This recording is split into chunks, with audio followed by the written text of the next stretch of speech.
দীর্ঘদিনের প্রচেষ্টার পর অবশেষে স্বৈরাচার সরকার শেখ হাসিনার পতন হয়েছে।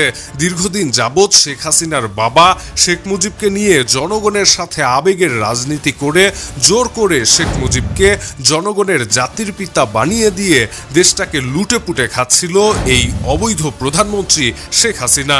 তবে এবার তার পতন হয়েছে, আর পতনের সাথে সাথে বাঙালি জাতির কাঁধের উপরে জোর করে চাপিয়ে দেয়া শেখ হাসিনার স্বঘোষিত জাতির পিতার গলায় জুতার মালা পরিয়েছে দেশের সাধারণ জনগণ। বিভিন্ন স্থানে শেখ হাসিনার বাবা শেখ মুজিবের মূর্তি ভেঙে ফেলেছে উৎসুক জনতা। একই সঙ্গে শেখ মুজিবের মূর্তির গলায় জুতার মালা দিয়েছে এবং অনেক জায়গায় দেখা যাচ্ছে শেখ মুজিবের মূর্তির গলায় দড়ি লাগিয়ে টেনে হিচড়ে ভেঙে ফেলা হচ্ছে।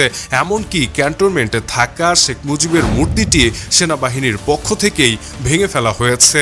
এই যখন অবস্থা, তখন দেশের জনগণের একটাই মতামত, স্বৈরাচার শেখ হাসিনা কোটি কোটি টাকা খরচ করে বাবার মূর্তি ঠিকই তৈরি করেছে, কিন্তু তার জন্য ভালোবাসা অর্জন করতে পারেনি।